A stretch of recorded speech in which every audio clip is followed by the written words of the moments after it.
People are amazing.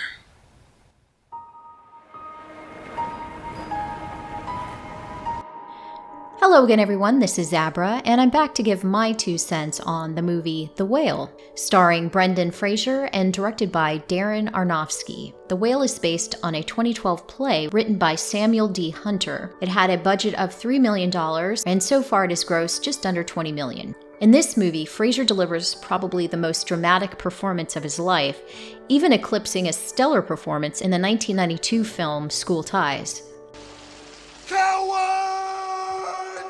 Brendan Fraser plays Charlie, a man crippled from the weight of intense emotional pain from the loss of a loved one, and the pain has manifested itself in the form of emotional eating, resulting in severe obesity.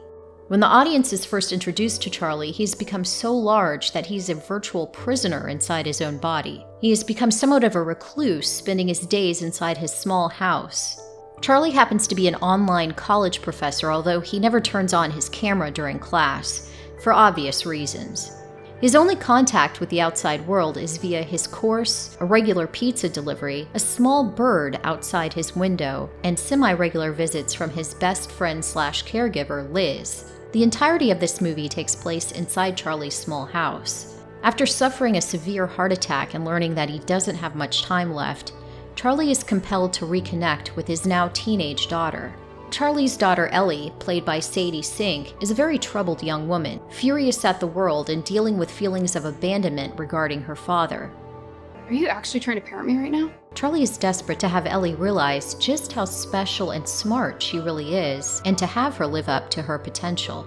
The Whale is an emotional roller coaster of a movie. I don't feel that it was a particularly good movie, although I have no regrets watching it. It was probably better suited as a play. However, it was Fraser's performance which made this a must-watch for me. The last few minutes of the film were especially heart-wrenching. I really felt for Charlie, even though his choices were selfish and had a profound life-changing impact on Ellie. There were a few things about the movie that did irk me. One was the portrayal of a young missionary in the film. While it may be argued that there are good and bad aspects to organized religion, I hate that religious individuals are largely treated as self-righteous kooks in Hollywood. The other thing was the best friend Liz, played by Hong Chow. She just came across as cruel. She enabled Charlie's food addiction while also being very condescending to the man.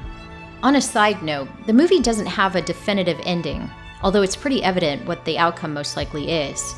People looking for a precise ending with a neat bow on top might end up leaving the theater irritated.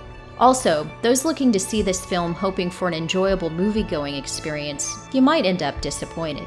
While The Whale did have its flaws, and I can't say I'll be watching it again anytime soon, I am glad I gave it a watch.